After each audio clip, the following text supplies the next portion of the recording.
that's where the obstacle becomes like the opportunity. Like we get more and more excited when it's an internal driver, but if it's an external driver, then it feels like it's more of a block. As we evolve, we just realize it's not internally satisfying because I'm not getting that sense of contribution to the outside world. It's like that saying is, what got you here will not get you there.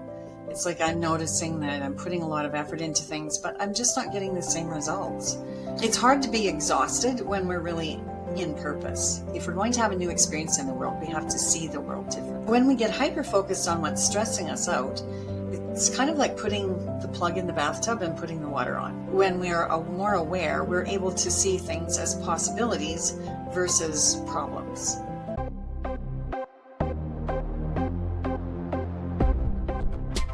Welcome to the Superhuman Blueprint Podcast. Welcome back to the Superhuman Blueprint Podcast. I am Drew Griesel from Primal Wellness Coaching, executive wellness coach, helping high performers to regain their edge. Today, I am joined by Luann Horobin. Luann is a master certified coach and creator of the Neuro Game Changer Masterclass. And for more than 20 years, Luann has helped executives and engineers and entrepreneurs and high performers reclaim their clarity and their confidence and their energy when they've hit that point where success just doesn't feel as fulfilling anymore. She uses neuroscience-backed coaching to uncover blind spots and rewire mindset and upgrade leadership presence. So think of it like upgrading your operating system instead of just adding another app. And we're going to talk about that. I know her work will resonate with you because, like we do here on this podcast, Luann blends science and mindset and wellness to help people reduce stress, accelerate results, and live a more energized and meaningful life. Luann Horobin, welcome to the Superhuman Blueprint Podcast. Thank you. Good morning. I'm really happy to be here. Actually, it's exciting to talk to. Absolutely. So we have a kind of a mutual demographic of people that we talk to, in that it's folks that are pretty well settled in what they do, but kind of find that maybe something's lacking or something that they used to have, they don't have anymore. Mm-hmm. Right. And you've been doing this for a long time. You've worked with thousands of high performers at this point. Mm-hmm. So I'm curious, what kind of patterns do you see where successful people get to this point of feeling that something is missing? That's a good question. What I see is that it's kind of like outgrowing our shoes type of thing.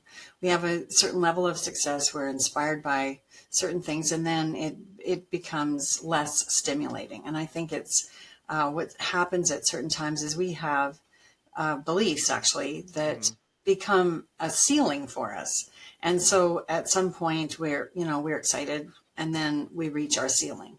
Okay. And it depends on how strong we hold those beliefs as to how much of an obstacle they become. In a nutshell. Yeah. And something I've been reading more about lately is the actual hormonal response to kind of that chase, right? The chase of accomplishing a goal. And then that hormonal response goes away once you've accomplished it. So what you thought would be extremely fulfilling ends up just sort of plateauing that hormonal response, and then you're kind of starting over again once you get there. Mm-hmm. And I think there's a couple other factors to consider. Is that sometimes our goals, it depends on the orientation of our goal and the orientation of what is the satisfaction we're getting from. So sometimes it's an external orientation, but when it's truly intrinsically oriented towards our internal values, it tends to be less of an obstacle. We tend to recognize it as, well, that's where if I was to sum it up, that's where the obstacle becomes like the opportunity. Like we get more and more excited when it's an internal driver, but if it's an external driver, then it feels like it's more of a block. Because can you help just share some examples of the differentiation between internal and external? Well, internal is very purpose oriented. Okay. Like when we're very purpose oriented, and we literally we can probably relate to this. There's probably times in our life where we really didn't know what we were doing, but we were able to go ahead and just go forward with it anyway, because it was very inspiring. We were just going to find a way.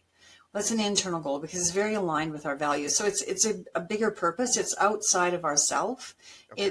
It's like a contribution to others, and it makes a difference outside of ourselves. Okay.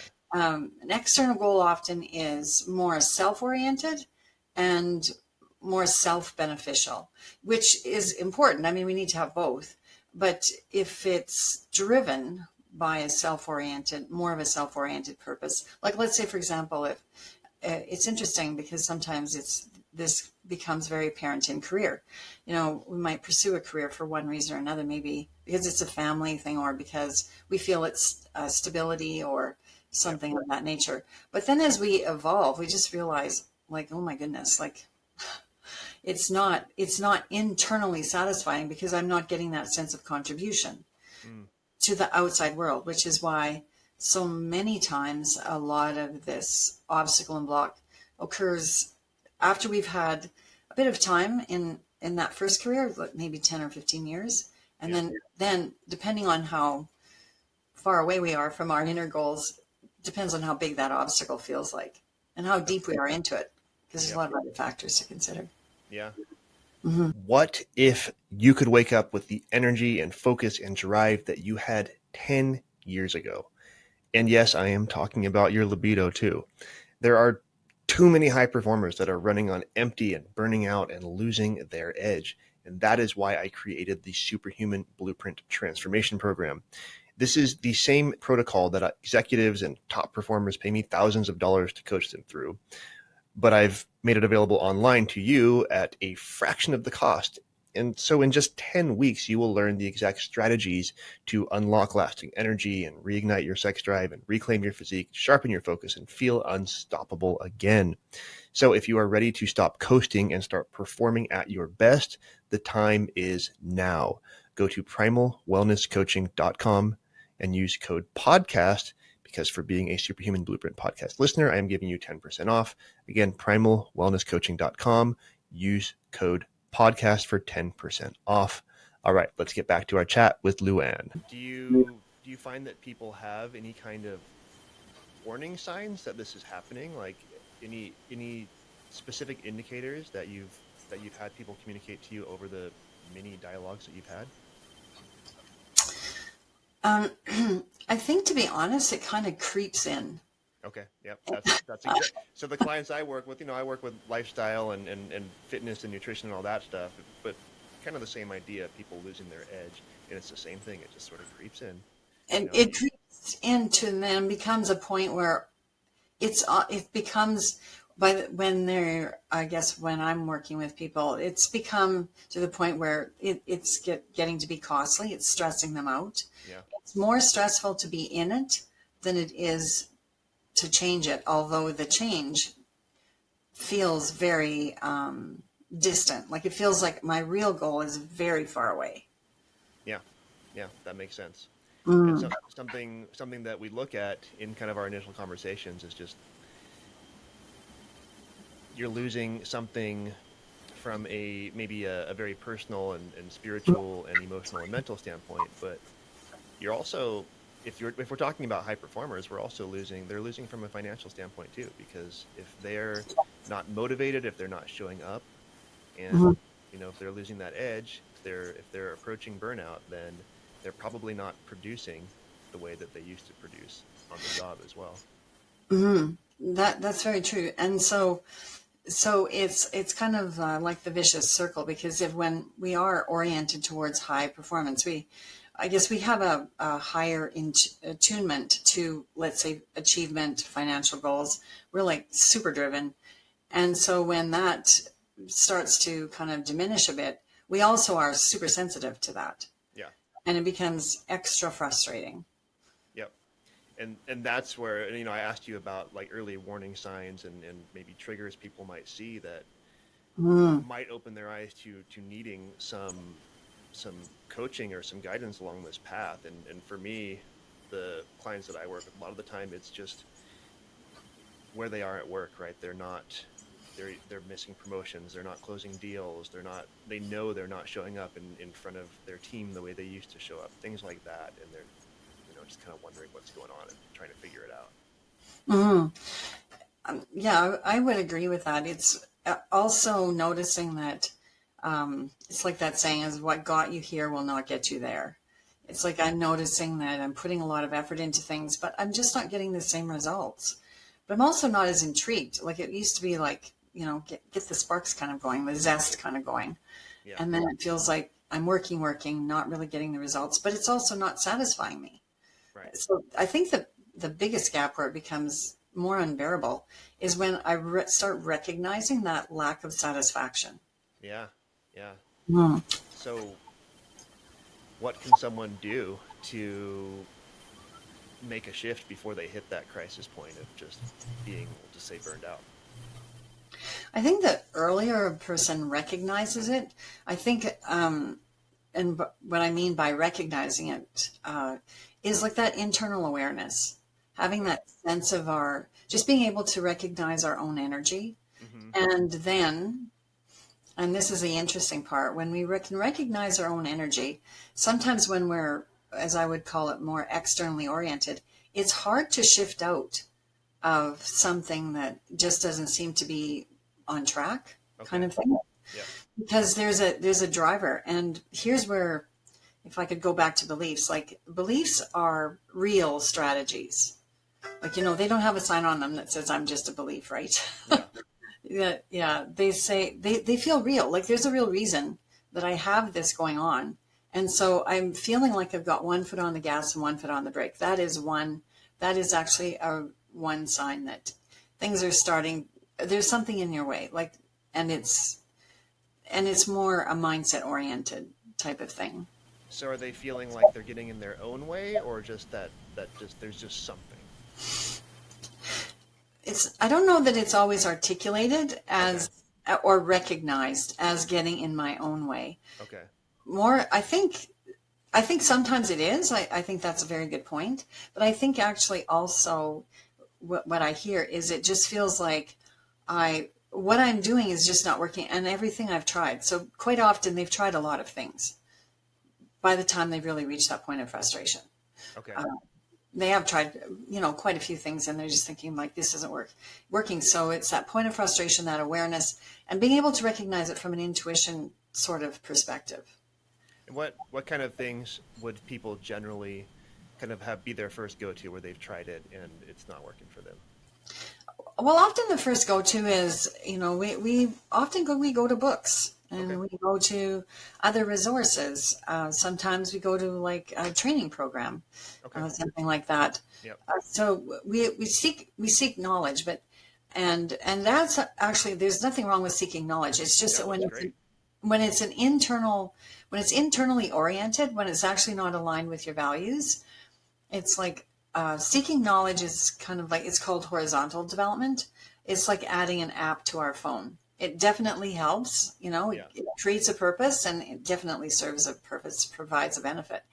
But we have to actually change the operating system to be able to move to another level. Because I've in reading some of the things that you've written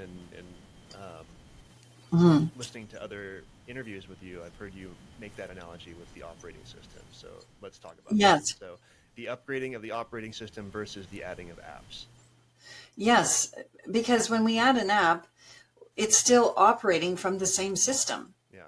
So it's kind of like new clothes, same situation, right? Yeah. It's inevitable. It will still appear because the source of it that's creating that has not changed, and that's because, like I said, self-protecting strategies, which are limiting beliefs, they're very real, and they keep us in a place for a reason. And we buy into that reason because it feels real, like it is. Yeah. It's not until we kind of do some deep diving into that we're able to recognize, well, maybe that actually isn't as real as I think. Maybe it's questionable.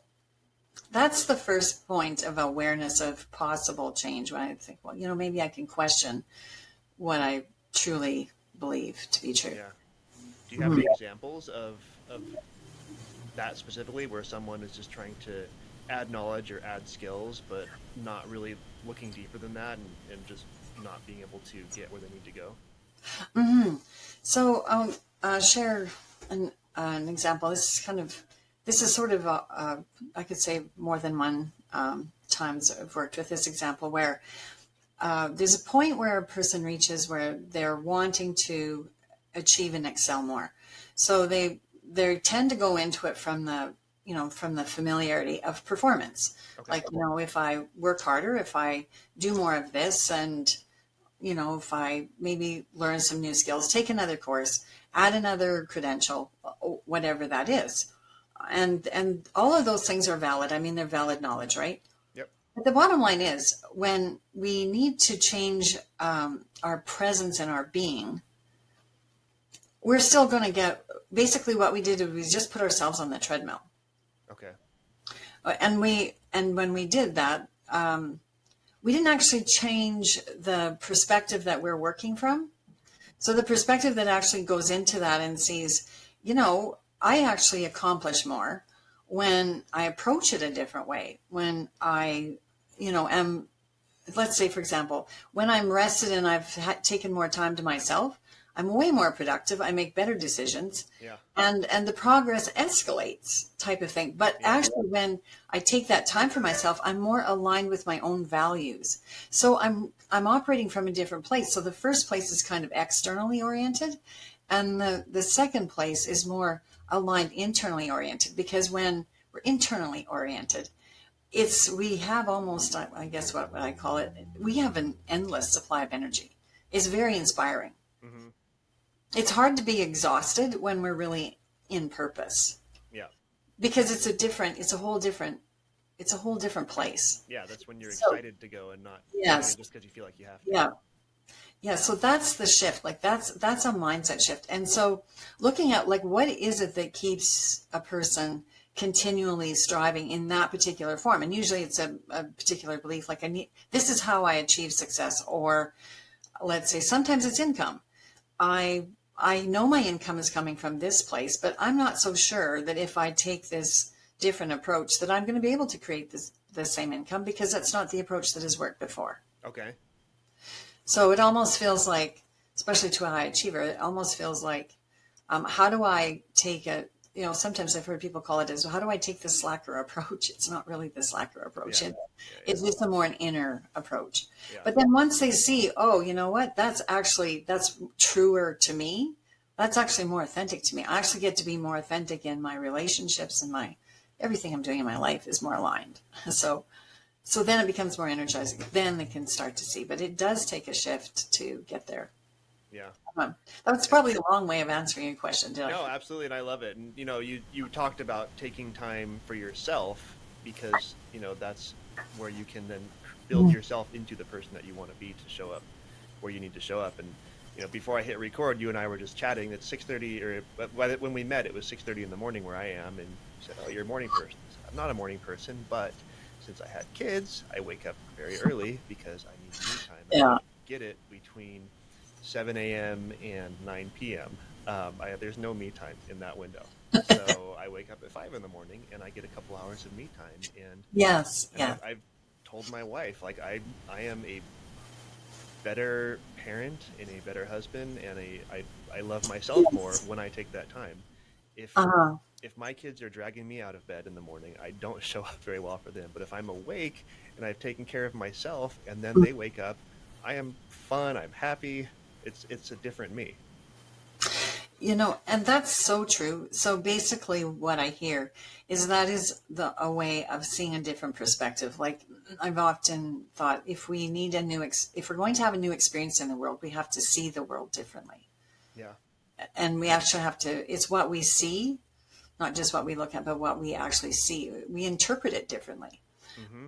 And so it is a completely different place so this is how I feel when I'm really honoring my relationships. And I didn't actually, because before when I was using, let's say, I'm going to call it an external source of energy. If I'm using that as my source, then I don't really know what it feels like to be so energized by the authentic parts of myself and valuing and actually getting energy from the places where I really value in my life. Yeah. Yeah. And you've mentioned relationships a few times, and so obviously what you work on with folks when they're focused on business, all of that bleeds over into their personal life as well, I imagine, where they're learning how to kind of change their mindset for their progress in the workplace, but then I've got to imagine that makes profound differences at home as well. Oh, it really does. I've often said it's the ripple effect. I can't actually think of a time when someone didn't say, and what I'm most amazed about is the difference in their relationships. Yeah. And because the relationships are okay, but when they go into that other level of presence, and that it's just another level of awareness and authenticity, it's like tenfolding the colors type of thing in all parts of your life. Okay. It's like, communication becomes available that possibly wasn't available before. Yep. And because you're in a different place. And sometimes people have said, people say to me, like, what are you doing? Because you look so different, or, they can notice the difference energetically. And just having better communication, like just that one thing, can be so profound for a lot of people. Oh, yes. What a difference. Because with that different level of presence, we see situations differently, and they're not, I've often thought of that question. What if this wasn't really a problem? What if it's just simply another way of looking at something? Yep. There's just another angle to it. Yeah. Type of thing. Stress ourselves out and kind of create problems that aren't necessarily problems. Mm-hmm. Yeah, because it's how we see it. We see it as a problem. Yep. And so when we can see it differently, then when we communicate about it, we communicate a whole lot differently as well, which is beneficial for everyone. Sure, 100%. Yeah. So let's get sciencey. So I'm curious. I know that you're into neuroscience. So how does neuroscience and the science of what you can look at with actual data explain why things like stress and overwhelm can inhibit or even block performance and just general wellness? Okay. Yeah, I love the science part, but I'm gonna simplify this. Okay. So this is very simplified. So basically, I'm going to call it red brain and green brain. So when we're stressed, there's an automatic trigger to cortisol, which we're familiar with. That's like the stress hormone. Yep. And when cortisol is triggered, it's a defense chemistry, and it literally restricts our veins. Like, it literally restricts them. It puts everything on guard. Mm-hmm. And so this means whenever we're stressed, whenever we have tension, that's actually what's happening in our body. It's just like in a knot, which is why we get sore shoulders, sore neck, etc. when we're stressed, because that's exactly what's happening. Yeah, you get hyper focused on whatever that threat is, right? Yes. And so when we get hyper focused on what's stressing us out, it's kind of like putting the plug in the bathtub and putting the water on. Like, it's just, there's no place for it to go. It just builds up and builds up and builds up, and until we change the chemistry. But it's actually fairly easy to change chemistry. And the way the subconscious mind works, which is what's driving that, is that when it must follow directions and commands. Like, it's kind of like a car. Like, if you put it in drive, it's going to go, kind of thing. Yep. Etc. You put it in reverse, it's going to go backwards, type of thing. So it's kind of like that. So if it gets a command, it really has to follow it, which means we can ask a question, and that will actually change the chemistry literally almost instantly. As long as we answer a solution-oriented as long as we ask a solution-oriented question. Okay. Something like that question that I asked that I said before. What if this wasn't really a problem? What if? Or if I was to say, how could this get better? Okay. So that's a forward-moving question. Another one could be, one of the questions I really like, which is great when we're kind of stuck, is how is this exactly perfect? Because that will show us some insight into what's going on, like what's actually unfolding in the bigger picture, sort of like, what's the silver lining of this type of thing? That's another good question. Where's the silver lining here? So that's looking for the positive Well, it's looking for our learning. learning. So Okay. not just the positive, but it's looking for, how do I learn from this? Because problems don't solve themselves at the same levels that they're created. We have to go to another level to solve that problem. Okay. And a question creates another level of insight. Yeah. And another, that there's our simple question of, what can I do? Like, what can I do? And so that actually prompts what I'm going to call the green brain, which is the executive brain, which is the decision making and relationship building. So that shuts off cortisol, because you can't have them both running at the same time. Okay. Kind of like you can't be on two radio stations at the same time. Yeah. So a question will actually do that, but it will change our state. So if we, and it is about state. So if we ask questions and keep ourselves in solution-oriented questions, it stimulates that creative part of our brain to new solutions. So we can do that in conversations as well. Right. Yeah, I was going to say that. I mean, that works as self-talk, but that would certainly work well in. I guess probably that's what maybe therapists do as well. Well, it's one of the best questions, I guess, in a stressful situation or in conflict resolution, is to ask the other person, how do you see this working? And you might even add, in terms of this, or how do you see this working to reach, an outcome or whatever. But the first part of the question is, how do you see this working? Okay. And so that has a double benefit, because when we ask, how do you see this working, the person on the receiving end feels acknowledged, because we're actually asking for their genuine opinion. So that's an acknowledgement, which is, a golden rule of communication is always acknowledge first. And so when we say, how do you see this working? That is not a problem question. It's not saying we've got this problem and we need to figure out da-da-da. As soon as we say the word problem, cortisol's triggered. So we say, how do you see this working? Okay. And it gets the other person in solution-oriented mode, which rises us above the level where the problem was initially created. Because as long as we stay on that level, it's really hard. It's much harder to find a solution. Yeah. So we want to rise above it. So those are just some quite simple, just conversational questions that can come up that in difficult situations that can change that chemistry. Okay. I love it. This is that's for coaches in particular, that's a profound approach, because a lot of people come to their coach with problems, right? And the coach is there to help them navigate those problems, but helping them to self-navigate is much more profound than just saying, do this. Oh, yes. And so once a person one of the things that I hear people makes quite a difference. And I'll just give an example. I worked with someone who was in a very difficult situation, several things going wrong, and literally had quite derailed, but basically was experiencing a lot of anger because it was complex. And so we started with just this simple complex of understanding, I call it red brain versus green brain. Okay. And that person took what she called a cheat sheet. She said, I kept a cheat sheet in my pocket. And every time I felt, when she would have memories or, recall experiences of some of the events that had contributed to where she was, she said, I just pulled out my cheat sheet and I just asked myself, like, what am I going to learn from this? How am I going to go forward from this? How do I see myself coming out on top of this? And so I have a little kind of questionnaire that helps people evaluate and just recognize, like, how much joy do they have versus how much are things working versus how much are things sort of not working.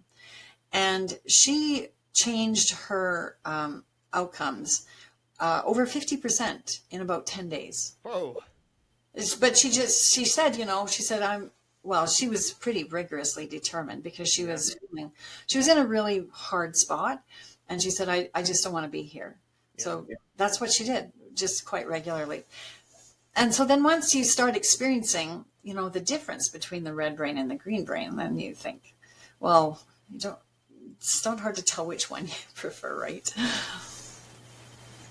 Do you know if there's a neuroscience themed explanation of where people are able to get to the point where they're, one, acknowledging that they have a problem, and two, acknowledging that they need help working through that problem. And I ask that because there's a lot of people that I see out there that really could use coaching on something, or they need to make some corrections in their life, and they know it, but they're not at the point where they're emotionally ready to do anything about it. They just kind of wallow in it, and they almost seem satisfied wallowing in it.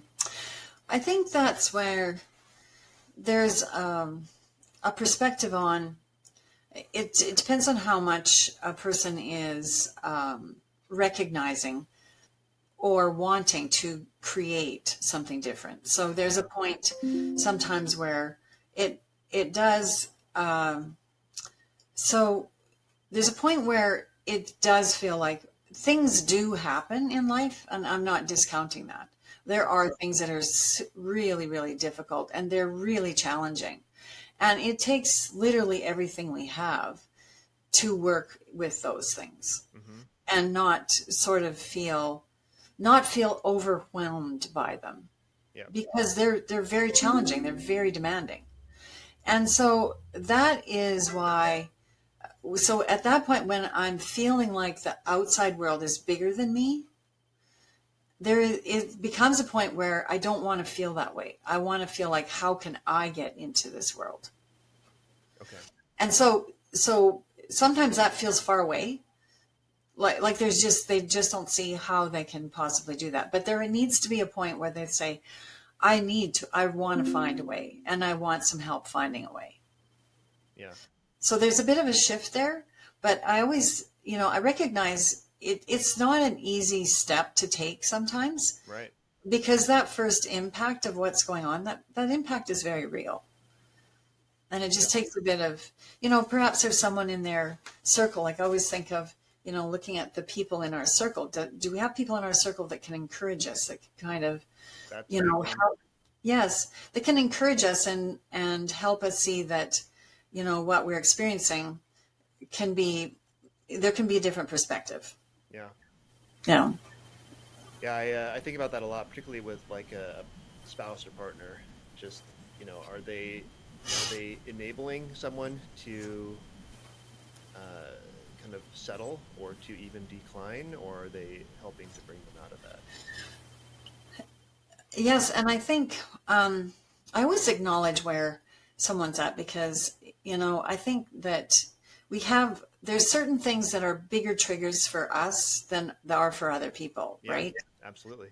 Yes, and so what might feel like, sort of something I could see someone could walk through is not necessarily how they're experiencing that. Like they're experiencing that a very different way. Yep. And so I always like to acknowledge, like, where are they? So in supporting someone in looking for, like, how do you support someone to encourage them to look further, is first of all to just really acknowledge, like, that's that I can see how that's a tough place. And then just to ask questions. Yeah. What would you like out of this? Yep. We're back to those questions. Yes. So the question is not advice giving, but it's supporting. Like it's acknowledging where that person is, and that's what I think is very helpful. Yeah. Because when something feels far away to us, like it feels like it's out of reach, we don't feel acknowledged. We feel like it's definitely bigger than us. Yep. Typically, that's where you'll find your both mediocre coaches, as well as just, friends, spouses, whatever, that just don't know the best way to approach that, or just say, you need to do this, rather than helping someone to kind of self-explore and get to that place on their own. And I do suggest that, as a friend, one of the best things that a person can do is encourage someone to get some outside help. Yeah. That is more, for lack of a better word, more trained, has more knowledge, has seen it from a few more aspects and angles, type of thing. So they might be able to offer something that they might see something that others don't see as quickly. Yeah. I think about, so in the infancy of where I am now, I was working primarily in fitness. And so people would come to me because they wanted to change their body composition, lose weight, build muscle. And which is great. But obviously there are a lot of people that never do that, even though they need it. You know, you look out there and there's a large percentage of the global population that is overweight and or under muscled. And many of them know it, and many of them wish they could do something about it or want to do something about it, but never actually do something about it. And it's just getting to that point where they say, okay, I'm going to do something about it, whether it's I'm just going to go exercise, or I'm going to find someone, a coach or a personal trainer, or just step into a gym, find a friend, and have someone help me do this. So it's that turning point where they go from awareness of needing to make a change to actually deciding and taking that first step towards making the change.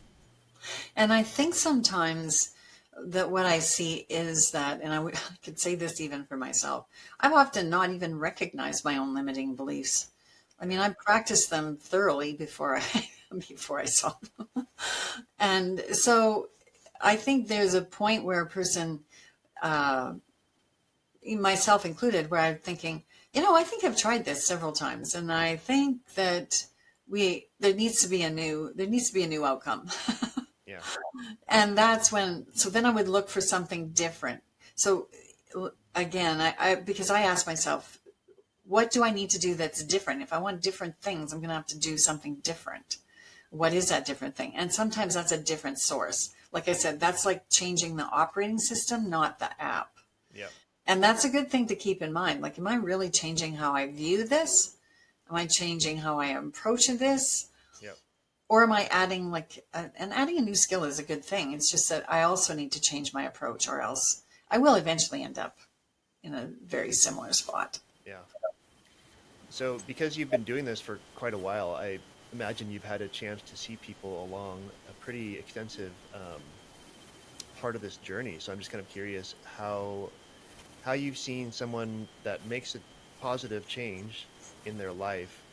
How does that then impact them down the road 5, 10 years later? Their energy, their health, their mental health. Mm-hmm. That's a really good question. And I think it's why this work is so rewarding, because when you change those limiting and self-protective strategies, they no longer have any power over you. And it's hugely empowering. Yeah. And people say, I've finally done what I've tried so many times before. But many times people have said, like, my life is so different, and I never actually ever thought I could do it. Because the very things that they believed they no longer buy into them. They actually see a whole new awareness and a whole new possibility. It's like, they've often said, like, the whole world is possible. Yeah. And it's, and I've not seen people return. Okay. Because once they have that freedom and that understanding that that's really not necessary, it's like there's no desire to go back. Yeah. And it doesn't hold. Well, it's kind of like when you discover that something's not really true or not really strong, you have no desire to explore it again, right? Yeah. So, you move past it. You really do. And you move into a whole new realm where you have new experiences, and that's far more stimulating than, there's just no appeal. There's just no appeal to, other ways. Yeah. I can use a simple analogy for that in my world, where, we get someone's nutrition on track. Mm-hmm. Yes. Once someone is eating, healthy or eating well for long enough, maybe they lived on fast food before, but all of a sudden the idea of eating at McDonald's makes them sick. That's very true. That's very true. And they become so aware of themselves that even if something comes up that is hard for them to manage, they will they'll recognize, oh, you know what, I'm not using that approach anymore. Yep. Like they'll really recognize it, because, and I think part of that is because part of that process is that that increased awareness, that increased in internal awareness, thinking, oh yeah, this is familiar. Yep. Yep. Yeah. It's interesting how there can be an actual physiological response to imagining what it would be like to revert. Like people are Oh like, yes. oh no, no, I don't want that. Yes, and I'm thinking of someone that I'll share an example here where someone had experienced a very difficult grief, Okay. just really challenging grief. Like that was a very key person in their life. And it really was difficult to manage. It's like sometimes that grief can be so overwhelming. It interferes with our focus. It interferes with our energy.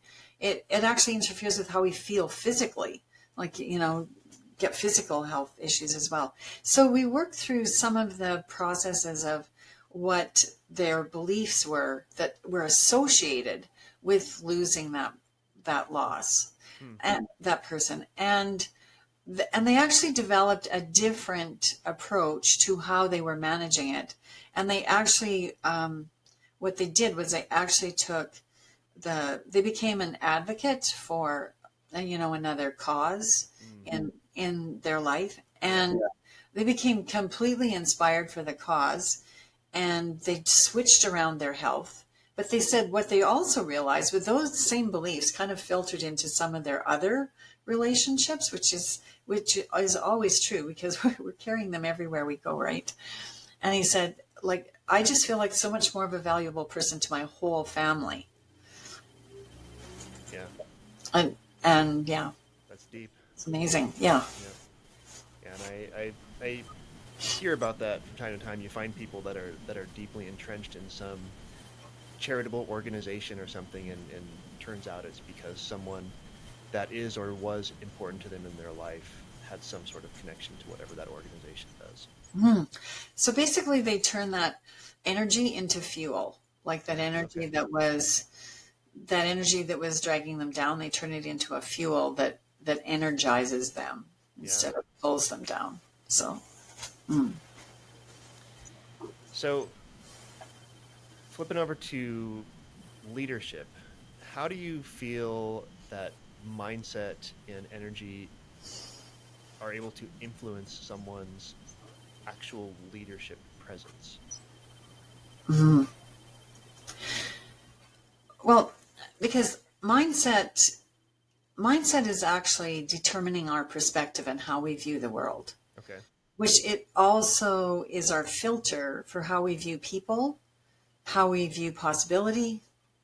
So it's a driver that determines how we go forward and what our perspective is in going forward. Yeah. So, and it's inevitable. We all have patterns from our past because that's what our past is, right? We learn from it. And so the more that someone is able to recognize, like, where am I more inspired? Where am I maybe limited? In other words, where am I running into the obstacles in my path? Mm-hmm. And what is my next vision? And this is a really good question, because now there's so much, uncertainty and, disruption, so many places type of thing. It's very challenging for many people and in many industries, because there's always the ripple effect type of thing. So it does affect our leadership, because when we're more aware, we're able to see things as possibilities versus problems. We're able to relate to people, even when they're in a difficult situation, when they're not, maybe they're not in the best. Maybe they're not in the best place, but basically they're able to take situations and turn them into, forward moving, more productive outcomes, really for everybody. But they become an example of that as well. It's also another way that this shows up is the sort of ways that we don't really even know that we like to control. Okay. What do you mean by that? Well, we have certain things.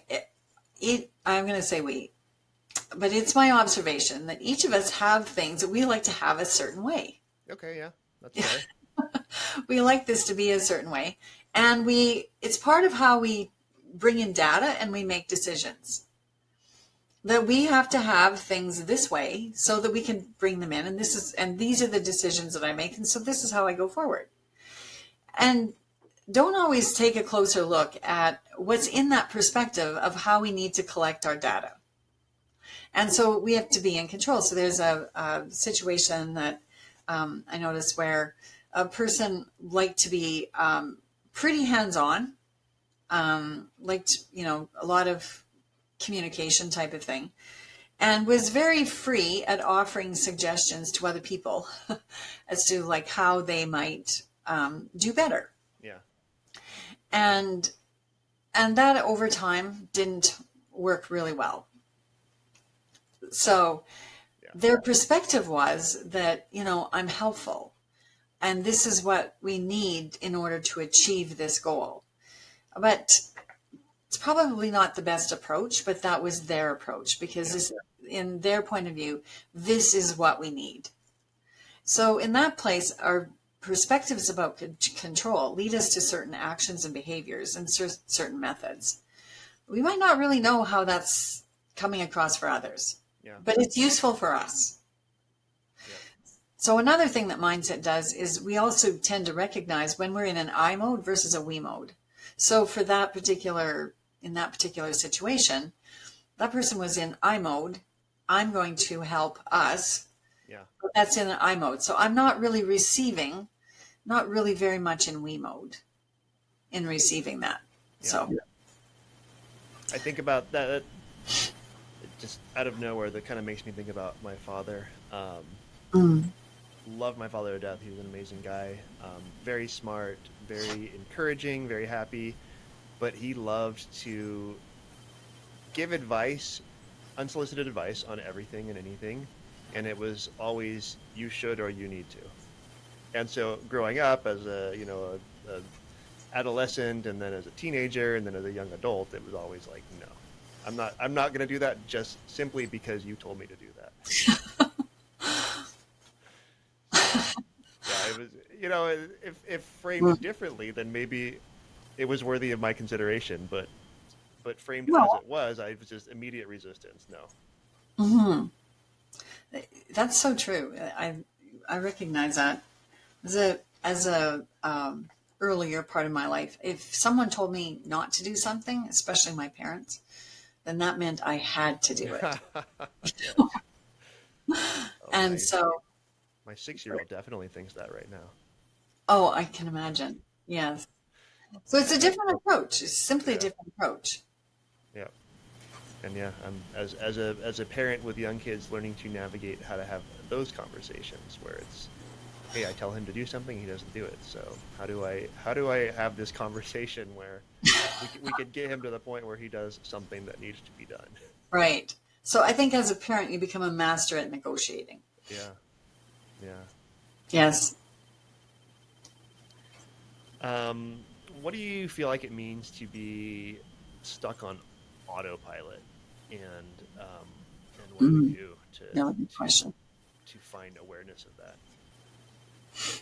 It's interesting because I was reading some material recently, and I'm aware that we pretty much run on autopilot, and from some recent research, it indicates that we're about 80% an autopilot, which I truly do recognize. Sure, yeah. Because if we were to get back to the science part, because our subconscious mind is 90% and our conscious mind is 10%. Really? Yes. Okay. So our subconscious mind filters everything that our conscious mind makes the decisions, our subconscious mind runs it. Okay. So all our decisions are filtered by our subconscious mind. So that is autopilot because it also the subconscious mind runs something like 4 billion bits of information a second, and the conscious is like 2,000. So there's always a filter. There's always something going on. And thank heavens, because, our subconscious mind also runs our body. Yeah. So we wouldn't want to have to be sitting there counting our breaths or counting our heartbeats or anything Certainly. like that. No, so there's definitely a benefit to it, but there's also an awareness to it. And so through just working with these processes, the way we move out of autopilot is just being present and being in awareness. Because when we're in now, so autopilot is when we're operating from the past, like the past is influencing our decision. Yeah. And autopilot is also when I'm anticipating the future, which is influencing my decision. So Okay. when I'm present in this now moment, that's when I'm not in autopilot. So I'm just present, taking this moment as it is and just evolving with this moment. But that's awareness again. Yeah, it makes sense. And you can, Yeah. I mean, the word is autopilot, but you can literally correlate that to driving on the road, right? Oh, You're yeah. not thinking about your hands on the wheel and, you know, Exactly. where the position of the wheel is to keep the car going in a straight line and exactly how much pressure you're putting on the brake or the gas. Yeah, that's a perfect example. 100%. But you can stop and think about that, and it will pull you into the moment, but you really don't. In that situation, you probably don't need to.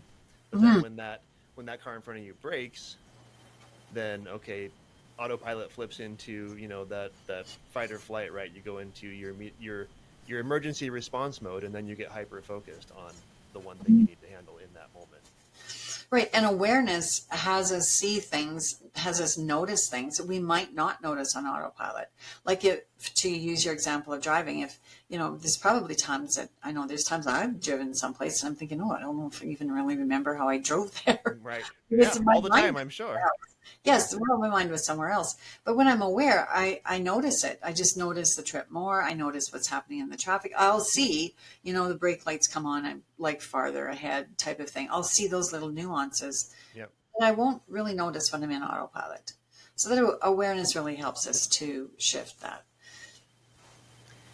And so how do we do that? How do we find that awareness to make that shift? You know, if I show up at work and I'm on autopilot every day and I'm just kind of coasting and not creating I guess incremental success, I'm just sort of giving the same output every day. Like, how do I guess what's one habit I could change to make myself more present in the moment?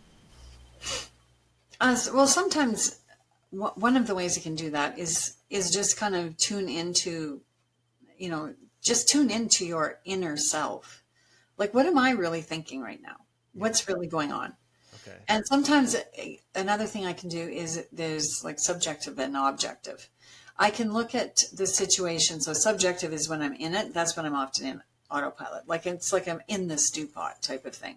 Yeah. But when I'm objective, I can actually look at something from an objective point of view. It's like as if I was up here looking at it. And the objective is really valuable. That brings us into awareness. If I was to just imagine myself as, let's say, in an airplane, observing myself through my day, what would I see? So sometimes that's an exercise we can do, is we can just say, well, if I was observing myself from up there, what would I see myself doing? Oh, yeah. And how would my day look? And what would my sort of report be at the end of the day type of thing, right? Yeah. So I just become more, I just become more aware of myself. This is what I'm doing. And sometimes you do exercises where let's say if I'm looking at something that I'm trying to change, I'll do what I call the uncomfortable opposite. So let's say if there's a habit that I have, then I ask myself, like, what would be totally out of character for me to do?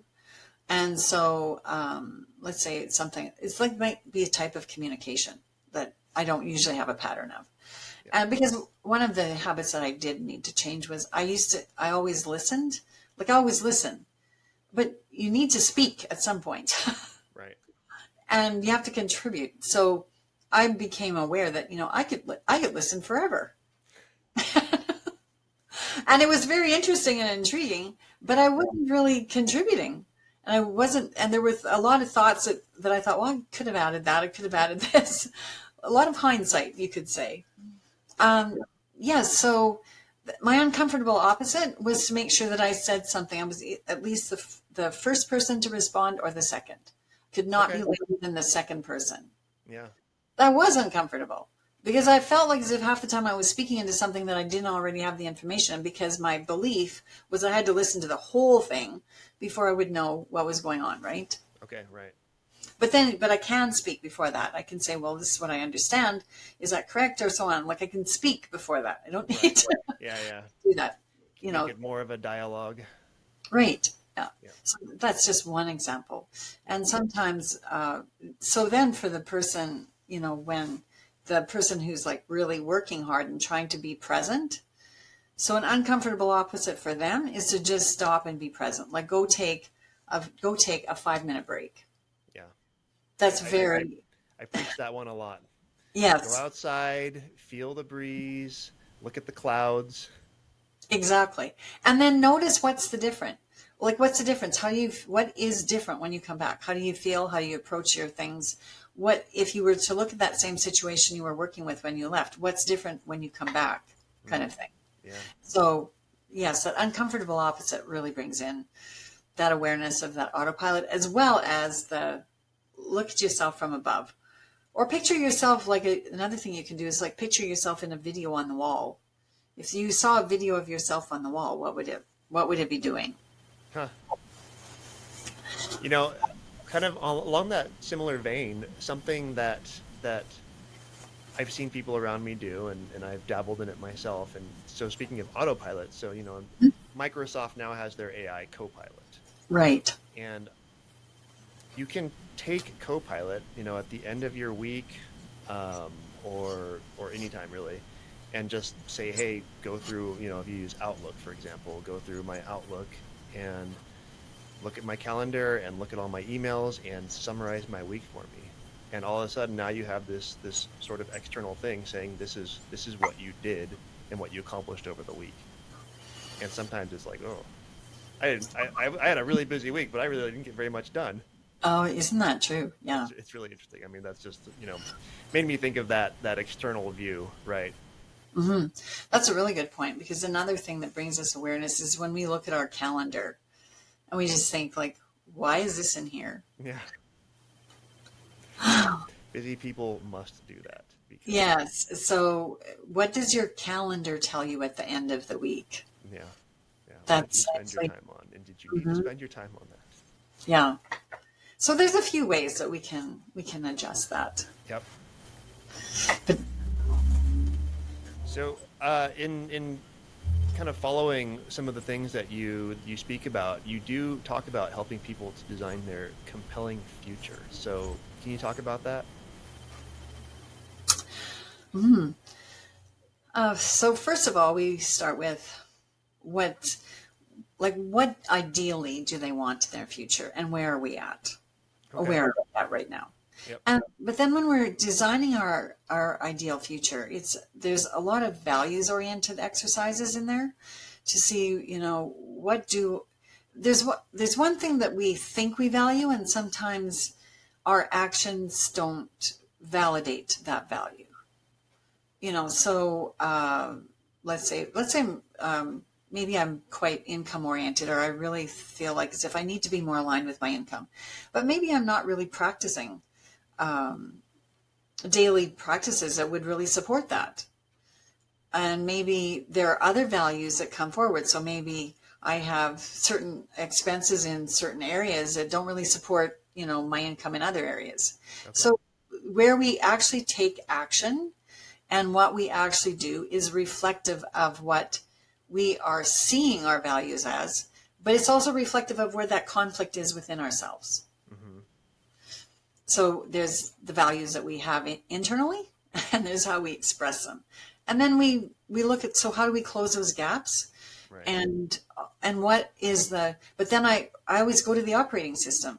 Like, what's creating this? What makes you want to take these actions? Because we take them because we want them. Yeah. There's some kind of a reward for them. So what is the reward? Especially if we're aware that maybe the reward's not helping us move forward, but it still is, it's still drawing us in. Do you find that you often have to help people kind of reframe their own perspective on what those drivers are? I think what mostly help reframe is how they get there. Okay. Because it's sometimes like we're aware that we have this value within us, but the actions we're taking and the way we're executing are just not really aligned, but we're executing for a real reason. Like we're not executing to sabotage ourselves. Typically, we're not. Right. We're executing because there is a reason that we don't recognize is possibly sabotaging ourselves. Yeah.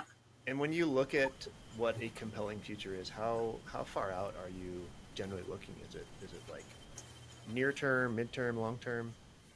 I like to do all of Okay. those. What would be ideal for you in the next year, 5 years, 10 years, from our vision of now? Because what you think is going to be ideal in 10 years, like next year, might be really different. But at least like you're going in your bigger picture direction. The details can change, but you're going in the bigger picture direction. Yep. Type of thing. Yeah. So yes, so that just tells us, like, how do we stay on track? How do we evolve towards where we want to be? And it's pretty exciting, actually, Yep. to know that I'm doing this every day. I'm making a difference in this every day, kind of thing.